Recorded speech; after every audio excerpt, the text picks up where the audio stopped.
नमस्कार मित्रों। आज जिस विषय पर हम बातचीत करने जा रहे हैं बहुत ही गंभीर विषय है। आज सबको पता है कि फरवरी का महीना परीक्षाओं का होता है और विद्यार्थियों में बहुत सारा तनाव होता है। और मात्र विद्यार्थियों में ही नहीं, उनके जो अभिभावक होते हैं, जो परिवार के सदस्य होते हैं, उन पर भी बहुत बड़ा तनाव होता है। इस विषय पर आज हम बातचीत करने जा रहे हैं। हमारे पास इस स्टूडियो में दो शिक्षाविद, जो स्थानीय कॉलेज में डॉक्टर सीमा शर्मा, जो गणित विभाग में एसोसिएट प्रोफेसर हैं, बहुत ही विदुषी हैं, और मेरे साथ जो बैठे हुए हैं प्रोफेसर शरद मल्होत्रा जी, जो अंग्रेजी विभाग के बहुत प्रकांड विद्वान हैं। हम उन दोनों से बातचीत करेंगे। और सबसे पहले तो ये परीक्षा क्या होती है मैडम? डॉक्टर सीमा जी, मैं आपसे जानना चाहता हूँ कि ये परीक्षा और तनाव क्या चीज़ है। हमारे जितने भी श्रोता हैं उनको इसके बारे में थोड़ा सा संक्षिप्त में बताएं कि परीक्षा और तनाव ये क्या चीज़ है। नमस्कार सर, आपका प्रश्न बहुत ही बढ़िया है। आपने जो पूछा है परीक्षा क्या होती है, जो हमारे विद्यार्थी हैं जो पूरे साल मेहनत करते हैं, जो उनका करिकुलम दिया होता है, जो उनका सिलेबस होता है, जो टीचर्स उनको पूरे साल पढ़ाते हैं, उनके हिसाब से सेल्फ असेसमेंट्स और प्रोजेक्ट्स की फॉर्म में ये एग्ज़ाम्स होते हैं, एनुअल एग्ज़ाम्स होते हैं फरवरी के महीने में। बहुत अच्छी बात है। और जो बच्चे पूरे साल कंसिस्टेंसी से पढ़ते हैं, अपना टाइम मैनेजमेंट कर लेते हैं, पूरे साल बहुत अच्छे से डिवाइड कर कर सिलेबस को अच्छे से पढ़ते रहते हैं, उनके लिए तनाव कुछ नहीं होता। लेकिन जो बच्चे बीच में ही सिर्फ ये सोचकर कि हम आज पढ़ लेंगे, कल पढ़ लेंगे, कर कर एंड तक आते आते सारा सिलेबस छोड़ देते हैं और फिर एंड में सोचते हैं कि हम ये सब पढ़ेंगे, तो उनके लिए तनाव काफ़ी हो जाता है। जैसे बहुत ही अच्छी बात आपने कही है कि परीक्षा को लेकर तनाव और घबराहट विद्यार्थियों में रहती है, और जो पूरा वर्ष बच्चे इसी घबराहट में रहते हैं कि कब हमारी परीक्षा आएगी और कब इसका जो हमने पढ़ा है उसको हम कैसे क्रियान्वित करेंगे, कैसे उनको लिखेंगे। तो मैं प्रोफेसर शरद मल्होत्रा जी आपसे जानना चाहूँगा कि इसमें विद्यार्थियों में और परिवार के जो सदस्य हैं उनमें क्या इनकी भूमिका रहती है, विद्यार्थियों की क्या भूमिका होती है और उनके परिवार के जो सदस्य हैं उनकी भूमिका क्या होती है जब परीक्षा आती है, तो ऐसी अवस्था में उनका क्या योगदान रहता है, कैसे वो मैनेज करते हैं? डॉक्टर साहब, जैसे मैं हमने बताया कि पूरे साल की जो पढ़ाई है उसकी जो असेसमेंट है वो परीक्षा है। तो हम बात कर रहे हैं कि पूरे साल की पढ़ाई है, तो हर विद्यार्थी को, हर उसके अभिभावक को पता होता है कि फ़लाँ महीने में फ़लाँ तारीख से परीक्षाएं होंगी। तो अगर कोई चीज़ आपके ऊपर सडनली अचानक आ जाए तब तो उसका तनाव हो सकता है, लेकिन जिसका आपको पहले से ही निर्धारित तय है कि इस समय पर यह चीज़ होगी, तो उसका तनाव आना नहीं चाहिए असूलन। लेकिन एक फैमिली की तरफ से, पेरेंट्स की तरफ से और टीचर्स की तरफ से भी ये बार बार कहा जाता है कि मैं इसलिए ये बोल रहा हूँ कि 10वीं की परीक्षाएं अभी शुरू हुई हैं और 10वीं नॉर्मली किसी भी बच्चे के लिए पहली एक पब्लिक एग्जामिनेशन होता है, तो थोड़ा सा डराया होता है कि जी पहले बोर्ड का पेपर है, इसको पास कर लो। तो ये ऐसा नहीं करना चाहिए पेरेंट्स को कि ये भी एक जैसे स्कूल का एग्ज़ाम है वैसा ही एग्ज़ाम है। तो हाँ, फ़र्क ये होता है कि आपको थोड़ी सी फॉर्मेलिटीज़ उसमें ज़्यादा होती हैं, तो वो पेरेंट्स का वो उसकी तरफ बताना ठीक है, लेकिन उसको डराना या उसका हुआ बनाना वो गलत बात है। और जैसे मैम ने बताया कि जो सारा साल विद्यार्थी पढ़ रहे हैं, कंसिस्टेंटली पढ़ रहे हैं, टाइम मैनेजमेंट के साथ पढ़ रहे हैं, तो उन्हें इतना तनाव नहीं होना चाहिए। हाँ, एक्चुअल जो शिक्षा में है कि थोड़ा सा तनाव हो तो अच्छा भी है, बंदे के दिमाग में थोड़ा सा स्ट्रेस हो तो काम करता है थोड़ा सा, लेकिन उस स्ट्रेस को बीमारी बनाना, उसको तनाव को बीमारी बना लेना, वो गलत बात है। कि बच्चों के ऊपर एक्सट्रीम प्रेशर डालना, जैसे बच्चे का जैसे नर्वस ब्रेकडाउन हो जाए, वो हड़बड़ाना शुरू कर दे, उसको कुछ याद ना हो या डर आ जाए, वो एक गलत बात है जो पेरेंट्स को और टीचर्स दोनों को इस चीज़ का ख्याल रखना चाहिए कि हमने इस परीक्षा को एक नॉर्मल, एक इंसिडेंट, एक नॉर्मल इवेंट के रूप में बच्चे के लिए प्रेजेंट करना है कि वो एक पड़ाव है जिसे आपको वो पार करना ही है, और उसके लिए आपकी यथा योग्य तैयारी चाहिए। बहुत अच्छी बात कही आपने कि एग्जामिनेशन को सेलिब्रेशन में लेना चाहिए, ना कि उसको एग्जामिनेशन लेना चाहिए, क्योंकि उसमें अगर जो परिवार के सदस्य हैं उनका बहुत बड़ा दबाव होगा तो वो उससे वो बच्चा हड़बड़ाएगा ही, असहज होगा, कंपकपी होगी, प्रॉब्लम समस्याएं तो आएंगी ही उसके सामने। अगर वो एक एग्जामिनेशन को सेलिब्रेशन के रूप में लेगा, बेटा ये आपका पहला एग्ज़ाम नहीं है, या आखिरी एग्ज़ाम नहीं है, ये आपकी तो शुरुआत है, प्रारंभिक अवस्था है। आगे ज़िंदगी में हर मोड़ पर कोई ना कोई एग्ज़ाम आएगा, तो उसको आपको उत्तीर्ण करना है। उस पर कभी बोझ नहीं डालना चाहिए, क्योंकि अगर बोझ डालेंगे तो वो वाकई ही उसका नर्व सिस्टम जो है वो वीक होगा, मुश्किल होगी। बहुत अच्छी बात आपने कही। तो मैडम इसमें क्योंकि जैसे हम कहते हैं कि बुद्धि और बल दोनों ज़रूरी है, ठीक है ना। बुद्धि हमारे दिमाग में होती है, बल हमारे शरीर में होता है। तो अगर हम शारीरिक तौर पर भी फिट रहेंगे, मानसिक तौर पर भी फिट रहेंगे, तो मेरा ख्याल है कि हम परीक्षा में सही ढंग से अपनी जो जिम्मेदारी है उसका निर्वाह कर पाएंगे। बिल्कुल सर, मैं इसमें ये कहना चाहूँगी कि ये पेरेंट्स की भी थोड़ी ड्यूटी बनती है कि वो बच्चे को फिजिकली, इमोशनली हर तरह से स्टेबलाइज करें। बहुत वो अच्छी बात। उनको बाहर का खाना खाने के लिए प्रेरित ना करें, वो थोड़ा सा अवॉइड करें जंक फूड इन दिनों में, क्योंकि बाहर का खाना इन्फेक्शन से भरपूर होता है। और अगर बच्चा इस समय बीमार पड़ जाता है तो वो बच्चे के लिए भी मुश्किल है और पेरेंट्स के लिए भी बहुत मुश्किल हो जाता है। तो अगर हम घर का बना हुआ स्वस्थ खाना दें, उन्हें अच्छा हेल्दी खाना दें, नट्स, फ्रूट्स, घर का बना खाना, तो इससे बच्चा हेल्दी रहेगा, वो अपने एग्जाम्स की तैयारी अच्छी कर पाएगा जी और अच्छे से अपना पेपर दे पाएगा। जी। और दूसरी चीज़ मैं ये ज़रूर कहना चाहूँगी कि पेरेंट्स ये भी ध्यान रखें कि बच्चे को टाइम टेबल बनाने में ज़रूर मदद करें। इससे उनका स्ट्रेस मैनेज हो जाएगा। अगर वो अपना टाइम टेबल इस हिसाब से बनाते हैं कि हमें हर सब्जेक्ट को थोड़ा थोड़ा टाइम देना है, या अगर किसी एग्ज़ाम से पहले 2-3 छुट्टियां आ जाती हैं तो 2 छुट्टियों में सारा सिलेबस रिवाइज कर लें और छोटे छोटे टिप्स बना लें, और आखिरी दिन सिर्फ वो टिप्स को रिवाइज करें। और जिस दिन एग्ज़ाम है उस दिन अपने आप को शांत रखें, काम रखें, ताकि वो सारा का सारा सिलेबस अच्छे से उनके दिमाग में रहे और वो रिकॉल कर सकें। बहुत अच्छी बात आपने की कि उनकी जो पेरेंट्स होते हैं, जो माँ बाप होते हैं, परिवार के सदस्य होते हैं, उनकी बहुत बड़ी भूमिका होती है कि उनका संतुलित भोजन जो है वो उनको दिया जाए। उनको हैवी डाइट जिसे कहते हैं, अभी आपने कहा कि उनको ऐसा भोजन ना दिया जिससे उसका स्टमक जो पेट है वो हाँ जी, खराब हो जाए, बिल्कुल। पाचन शक्ति खराब हो, तो वो परीक्षा में सही ढंग से अपने आप को जो देना है वो ना दे सकें।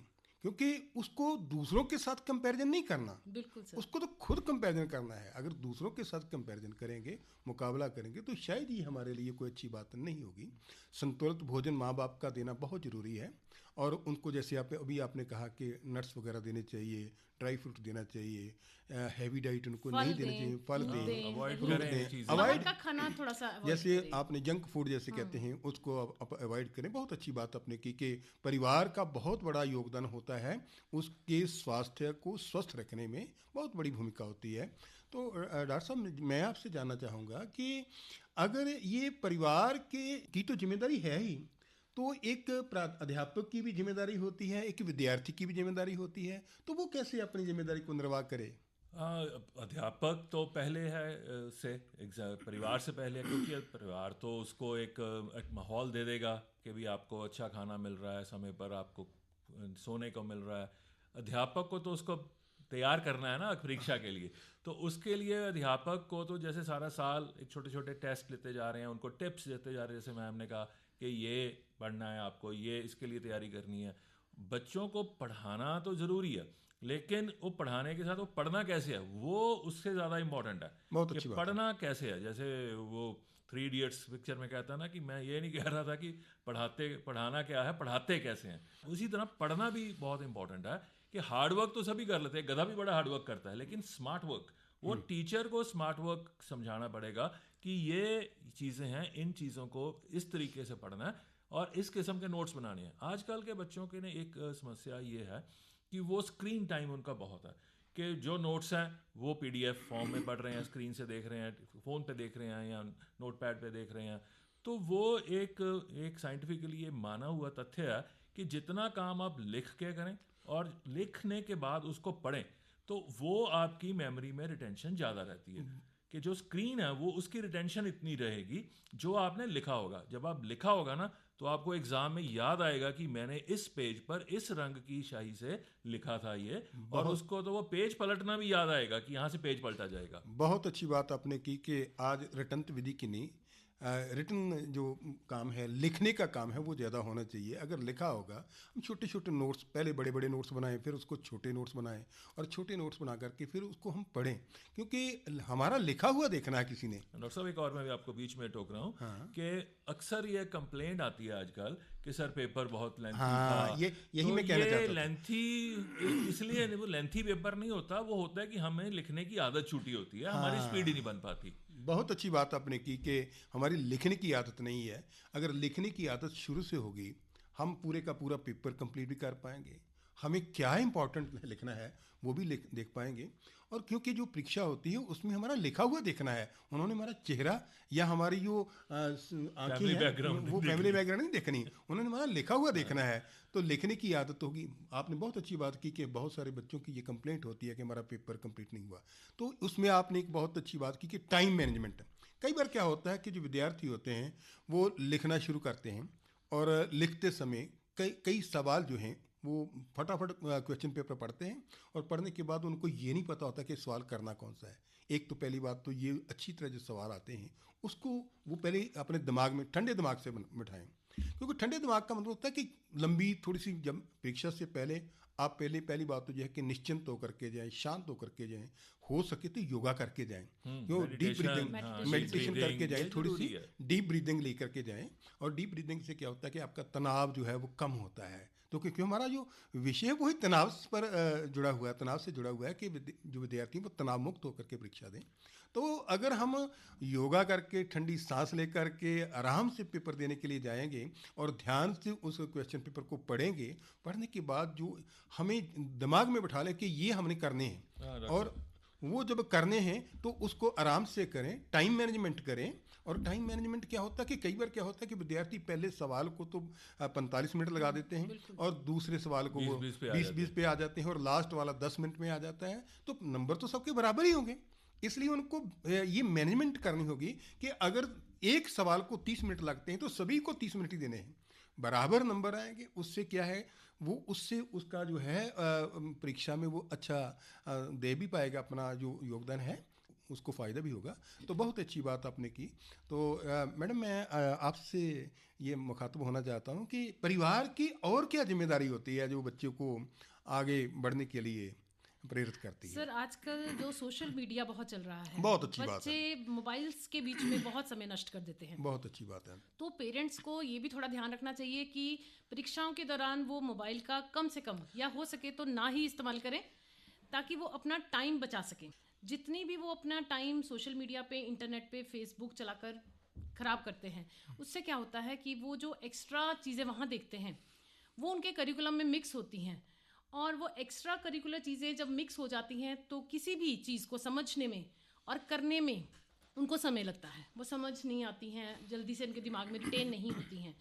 तो जितना हो सके उनको चाहिए कि वो अपने मोबाइल से, सोशल मीडिया से परीक्षाओं के दौरान दूर रहें। एक चीज़ मैं और कहनी चाहूँगी कि सबसे ज़रूरी है टाइम टेबल के बीच में वो रिलैक्स पीरियड ज़रूर रखें, कि जब बच्चे छोटे छोटे ब्रेक्स ले लेते हैं, वो चाहे 10 मिनट की सैर हो, जैसे आपने कहा मेडिटेशन हो, डीप ब्रीदिंग हो, ये वाली चीज़ें भी बहुत ज़रूरी हैं। ये शॉर्ट ब्रेक्स उनको एनर्जी देती हैं, और इनसे वो अपनी जो अगला वाला काम है, अगला विषय वो पढ़ने जा रहे हैं, उनमें उनको बहुत मदद मिलती है, वो बहुत अच्छे से पढ़ पाते हैं। बहुत अच्छी बात आपने की कि सोशल मीडिया से थोड़ा दूर रहें। ऐसा नहीं है कि सोशल मीडिया नेट ही बंद कर दें, तो ये सारी बातें नहीं है। थोड़ी देर के लिए उनको रिलैक्स होने के लिए कोई जो सॉन्ग हैं वो भी सुनने हाँ जी, चाहिए। म्यूजिक सुने, कुछ बेहतर। म्यूज़िक सुने। और दूसरी बात ये भी है कि उसको थोड़ी देर के लिए, 2-4 मिनट के लिए, जिसे कह सकते हैं कि ताड़ासन, वज्रासन, है ना, ये भी करने चाहिए, क्योंकि एनर्जी जो है उसमें मिलेगी और एनर्जी भरपूर रहेगा। तो सोशल मीडिया को बिल्कुल हम ये नहीं कह सकते कि उसको बंद ही कर दें। कई चीज़ें ऐसी होती हैं कि कोई बार नेट के माध्यम से कुछ विषय को जानकारी प्राप्त करनी होती है तो कर लेते हैं, उसको अवॉइड करना चाहिए, ठीक है, लेकिन जहाँ ज़रूरत है वहाँ करनी चाहिए। तो और भी ये एक बात मैं और जानना चाहूँगा सर आपसे कि ये सोशल मीडिया, तो उससे तो हम दूर रहेंगे ही रहेंगे, लेकिन इसके साथ साथ हमारी एक विद्यार्थी होने के नाते वो भी तो जिम्मेदारी बनती है ना। अध्यापक ने पहले तैयार तो कर दिया कि बेटे आप परीक्षा के लिए जाओ, अब आपकी जिम्मेदारी है, आपने क्या करना है, आपने क्या दिखाना है, आपने अपनी परफॉर्मेंस कैसे शो करनी है, ये आपकी तो जिम्मेदारी है ना। तो विद्यार्थी की उसमें क्या जिम्मेदारी है? देखो, विद्यार्थी की आपने भी कहा था कि पेरेंट्स अक्सर कंपैरिजन करते हैं कि वो कैसे कर रहा है। एक तो पेरेंट्स को वो कंपैरिजन वाली बात छोड़ देनी चाहिए कि वो बड़ी एक मशहूर अकबर बीरबल की कहानी है कि अकबर ने पूछा कि ये एक मैंने लकीर लगाई है, इसको बिना काटे या मिटाए छोटा करो। तो किसी से नहीं हुआ तो बीरबल ने उसके साथ एक बड़ी लकीर लगा दी और जिसके कारण वो लकीर छोटी हो गई। तो वो सिर्फ एक कहानी नहीं है, ये आपकी ज़िंदगी को ढालने का एक तरीका है कि आपको किसी को देखकर जलना नहीं है, आपको अपनी लाइन बड़ी करनी है। तो एक कंसिस्टेंट गोल जो अगर विद्यार्थी का होगा कि मेरा अपने से कंपटीशन है कि बहुत अच्छी बात है। मुझे ये करना है, मेरी कैपेबिलिटी है। हर विद्यार्थी की एक लिमिटेड कैपेबिलिटी है, उसको उतने लिमिटेड कैपेबिलिटी को पूरा का पूरा हासिल करना है। कि वो हर बंदा जीनियस नहीं होता, हर बंदा फर्स्ट नहीं आ सकता, लेकिन जितना वो कैपेबल है उतना उसको हासिल करना ही करना है। ये एक उनको एक टारगेट अपने तरफ से बना के चलना चाहिए। दूसरा, जैसे मैम ने कहा कि शांत रहना बहुत ज़रूरी है। हम लोग सोशल मीडिया की बात कर रहे हैं तो जैसे ब्रेक लेनी है, 1-1.5 घंटा के बैठे को आपने ब्रेक लेनी है, तो ब्रेक लेकर अगर हमने सोशल मीडिया चलाना शुरू कर दिया, अगर आपने एक सूदिंग म्यूज़िक नहीं सुना या आपने फिर वही मार धाड़ वाले वो रील्स देखनी शुरू कर दी कि जो 5-10 सेकंड में आपको एक थ्रिल दे जाती हैं, तो वो आपकी बॉडी रिलैक्स नहीं करती उस समय। बहुत अच्छी बात। उस समय रिलैक्स नहीं करती, फिर आप टेंशन में आ जाते हो। हमने जो ब्रेक लिया है वो माइंड को रिलैक्स करने के लिए लिया है। हमें अपने माइंड को रिलैक्स करना, काम रखना बहुत ज़रूरी है। खुदा ना खास्ता आपने पूरी तैयारी की हुई है और आपको जब पेपर खोला, आपके सामने क्वेश्चन पेपर आया, तो एक बहुत पहले 2-3 सवाल बड़े अटपटे आ गए जो आपको नहीं आते। तो एक नॉर्मल रूटीन में क्या होता है कि बच्चा बौखला जाता है। एक 10वीं का विद्यार्थी 16-17 साल का जो पहले 2-3 क्वेश्चन गलत से आ गए वो बौखला जाता है। तो जब वो उसको ट्रेनिंग नहीं है कि अपने आप को शांत कैसे रखना है, उसका सारा पेपर बिगड़ने के चांसेस हैं। बहुत अच्छी बात। तो अगर वो माइंड उसका काम है तो वो देखेगा यार 2-3 चीज़ें गलत आ गई, देखें बाकी का पेपर कैसा है। तो बाकी का पेपर देखते देखते कोई दूसरे तीसरे पेज पर उसको सवाल मिल जाएगा जो उसने किया होगा। तो उस उतनी देर में वो ही डीप ब्रीदिंग, शांत रखना, तो वो जब आपका मन शांत हो जाएगा तो आपका दिमाग चलना शुरू हो जाएगा। आप वो क्वेश्चन करें जो आपको आ रहा है, वो अटेम्प्ट करें, जिससे क्या होगा कि एक आपकी नर्व्स जो है वो कूल डाउन होती हैं, शांति मिलती है, दिमाग चलना शुरू हो जाता है। फिर आप देखते हैं कि यार ये डिफ़िकल्ट क्वेश्चन है, इसको कैसे टैकल किया जाए, इसको टैकल करना ज़रूरी है। और ये सब चीज़ें सिर्फ पढ़ाई से नहीं आती, आपके इस समय घर वालों का रोल आता है कि आपने क्या बच्चे को ट्रेन किया है कि वो छोटे छोटे काम जब उसके ऊपर प्रॉब्लम आती है वो क्या वो सॉल्व कर सकता है, कि पापा कर देते हैं या मम्मा कर देते हैं, नहीं मैं करते, तू रहने दे इसको। ये जब हम बच्चों को ऐसी ट्रेनिंग देंगे कि आपको खुद अपने काम करने हैं, तो ये एक प्रॉब्लम सॉल्विंग एबिलिटी जो घर से डेवलप होती है वो पेपर तक चलेगी। यानी बच्चे को कर्मयोगी बनाना चाहिए, ना कि उसको सिर्फ ये जो शिक्षा है, पुस्तकीय ज्ञान है वही देना चाहिए, जो किताबी ज्ञान है वही देना चाहिए। कर्म योगी बनाना चाहिए कि उनको प्रैक्टिकल कैसे करना है। और कई बार क्या होता है कि बच्चा जो है वो जब लिखना शुरू कर देता है तो जब पढ़ता है, जिस समय पढ़ने से पहले क्या होता है कि उसको लगता है कि ये मेरे जो चैप्टर है वो रह गया। तो एक बात यह है कि उसको अंतिम समय में वो पढ़ना नहीं चाहिए, क्योंकि नहीं तो सारे का सारा गड़बड़ हो जाएगा। तो जो नहीं आते तो मेरा ख्याल है कि उनको छोड़ करके जो आते हैं उन पर ही फोकस्ड होना चाहिए। ये भी बहुत बड़ी अपनी स्ट्रेंथ पता होनी चाहिए और अपनी जो क्षमता है उसको पहचानना उसके लिए ज़रूरी है कि मैं ये बहुत, जैसे आपने कहा कि परिवार के जो सदस्य हैं उनका भावनात्मक संबंध भी उनके साथ होना चाहिए, उनके कंधे पर उनका हाथ होना चाहिए कि बेटे तू सब कुछ कर सकता है, ऐसी बात नहीं है, नहीं होगा तो कोई बात नहीं।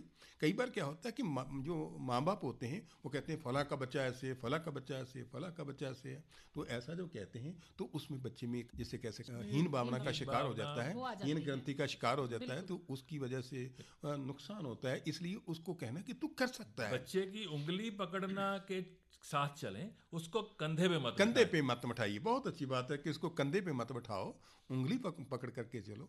तो मैडम ये सर ने बहुत अच्छी बात की कि उंगली पकड़ने वाली बात, इस पे विषय पे आप कुछ कहेंगे? सर ये बहुत ही अच्छी बात है कि बच्चों की उंगली पकड़ कर चलना सिखाना ये पेरेंट्स का ही काम है, लेकिन कंधे पे नहीं बिठाना। इसका मतलब है कि हमें उनका हर चीज़ में हेल्प ज़रूर करनी है, लेकिन सारा काम खुद नहीं करना। उनको करने के लिए एबिलिटी दी है भगवान ने, उतनी ही दी है, हमें उनको भी मौका देना चाहिए। हमें चाहिए कि हम अपने बच्चों की काबिलियत पे शक ना करें। हम ये सोचते हैं कि ये काम हमारा बच्चा नहीं कर सकता, जबकि शायद उसमें बहुत क्षमता होती है वो काम करने की।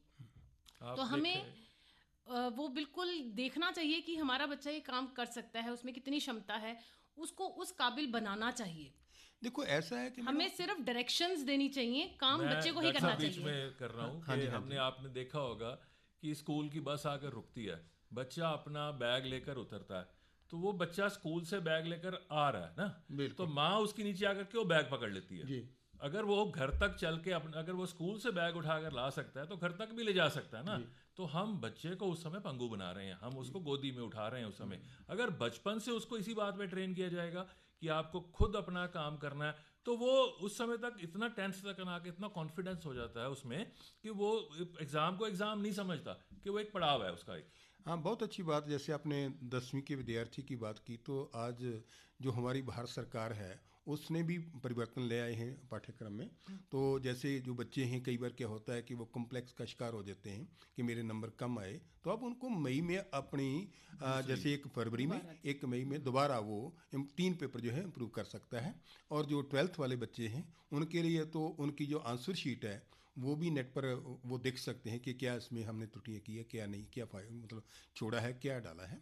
और ये बहुत एक जिसे कह सकते हैं सुधार की ओर, हमारा परिवर्तन की ओर, एक सुधार की ओर है, ताकि बच्चे जो है वो जो हीन भावना का तनावग्रस्त ना हो, शिकार ना हो, अपनी वो मार्क्स जो हैं, अंक जो है वो बढ़ा भी सकते हैं और अपना स्तर भी जो है ऊंचा कर सकते हैं। और जैसे यहाँ, क्योंकि हम आप लोग तो कॉलेज में हैं, कॉलेज वाले विद्यार्थी जो होते हैं वो तो जैसे कह सकते हैं कि वो तो बड़े होते हैं, उनको अपना भला बुरा पहचानते हैं। लेकिन जो स्कूल के बच्चे हैं जिनकी आजकल परीक्षाएं चल रही हैं, उनके लिए ये बहुत बड़ी भूमिका है कि उनके जो पेरेंट्स की बहुत बड़ी भूमिका है कि उनको स्वच्छ, स्वस्थ और शुद्ध वातावरण दें, शुद्ध उनका खाना का ध्यान रखें और उन पर कभी भी कोई स्ट्रेस ना आने दें। क्योंकि अगर वो उनकी उनकी जो प्रॉपर नींद है वो पूरी हो, उनकी हेल्थ ठीक रहे, ये माँ बाप का ध्यान रखना बहुत बड़ी एक जिम्मेदारी होती है, उनको रखना चाहिए। और बच्चे को भी उस समय लिखने की आदत, जो अभी आपने कही कि वो लिखने की आदत उसको डालनी चाहिए, क्योंकि लिखेगा तो तभी उसको जिससे कह सकते हो अभ्यास होगा, अभ्यास अभ्यास अभ्यास। क्योंकि जो कहते हैं कि करत करत अभ्यास थे जड़मत हो तो जान, रसरी आवत जाता है सिर पे परत निशान। तो अभ्यास करने से ही विद्यार्थी जो है वो प्रवीण होगा, निपुण होगा, सक्षम होगा। और समाज में उसको समाज के लिए तैयार करना, हमने उसको अपने के लिए नहीं तैयार करना। क्योंकि ये तो जो परीक्षाएं हैं वो तो हर पल हर क्षण किसी न किसी जगह पर वो बच्चा परीक्षा दे रहा होता है, हम भी परीक्षा दे रहे होते हैं, हम भी हर क्षण कोई ना कोई परीक्षा से निकल रहे होते हैं। तो इसको ये अंतम मान लेना ये कोई बड़ी बात नहीं है। उनको तो हर जिससे कह सकते हैं उसको कहना कि ये तो आपकी शुरुआत है बेटे, कोई बात नहीं। और उनको मोटिवेट करें, प्रेरित करें, उनको हतोत्साहित ना करें। ये एक बहुत बड़ी माँ बाप की भूमिका रहती है।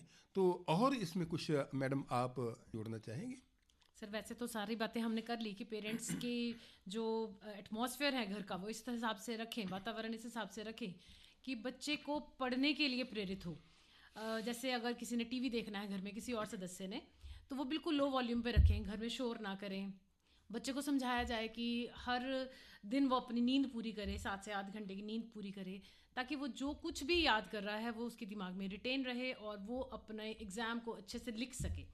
तो जो मोटिवेशन है, जो इनकरेजमेंट उसको पेरेंट्स से मिलनी है, उसे वो अपना एग्जाम्स बहुत बढ़िया तरीके से दे सकता है। हाँ जी, डॉक्टर साहब आप कुछ इसके बारे में कुछ देखो, मैं तो जैसे बच्चे का आज अगर पेपर है तो वो अच्छे टाइम पर उठे, कि उसके बीच में गैप हो उसके आने में, अच्छे से तैयार हो, अच्छे से नहा धोकर अपने आप को ग्रूम करके जाए। अगर आप अच्छे दिख रहे हो तो अच्छा फील भी कर रहे होते हो।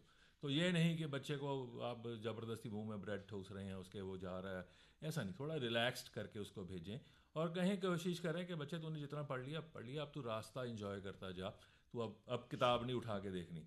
तो अगर हम कुछ ऐसा एटमॉस्फेयर बच्चे को दें ना, तो ये चल जाता है, बच्चा खुद जाकर वहाँ पर कॉन्फिडेंटली करेगा। और वैसे भी घरों में एक माहौल रखना चाहिए कि बच्चों को, कि वो बोलते हैं, आनंद बख्शी साहब ने कहीं लिखा है कि जीवन के दुखों से यूं डरते नहीं हैं, ऐसे बच के सच से गुजरते नहीं हैं, है सुख की चाह तो दुख भी सहना है। तो ये एक किस्म का परीक्षा यही है।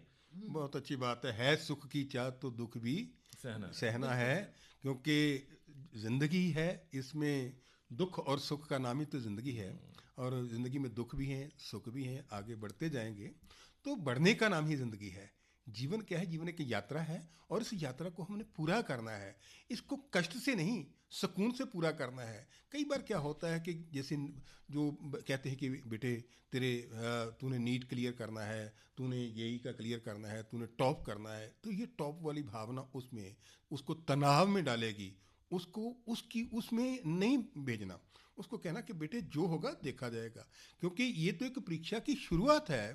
जैसे प्रवेश लेने की किसी दाखला जिसे आप कहते हैं, कॉलेज में दाखला लेने का है, उसके बाद कोई नहीं जानता कि आपके कितने अंक हैं। आपके व्यवहार से, आपके संस्कार से, आपके विचारों से, आपके पहरावे से आपकी पहचान होती है। तो ये पहचान बनाने के लिए बहुत बड़ी भूमिका होती है अभिभावकों की, बहुत बड़ी भूमिका होती है प्राध्यापकों की, शिक्षकों की। तो शिक्षक जो हैं वो उनके साथ फ्रेंडली व्यवहार करें। और कुछ मैडम एक कहेंगे? बस सर यही है कि सभी बच्चों को चाहिए कि वो अपने सारे सिलेबस को अच्छे से रिवाइज करें, अच्छे से मोटिवेट होके जाएं। बिल्कुल भी हताश होने की ज़रूरत नहीं है।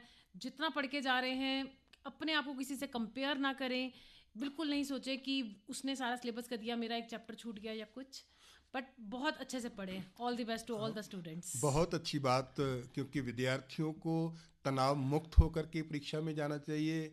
जीवन की परीक्षा नहीं है, वो तो उनकी एक क्लास की परीक्षा है, इसको उत्तीर्ण करना है। तो आप हमारे इस स्टूडियो में आए, डॉक्टर सीमा जी, आपका बहुत बहुत आभार। सर आपका बहुत भी बहुत बहुत शुक्रिया। आभार। डॉक्टर शरत जी, आपका बहुत बहुत आभार। आपने धन्यवाद हमारे डॉक्टर साहब। जितने भी श्रोता हैं, जो हमारे अभिभावक सुन रहे हैं, जो विद्यार्थी सुन रहे हैं, जो बच्चे सुन रहे हैं, मुझे उम्मीद है कि वो जरूर इनसे फ़ायदा उठाएंगे।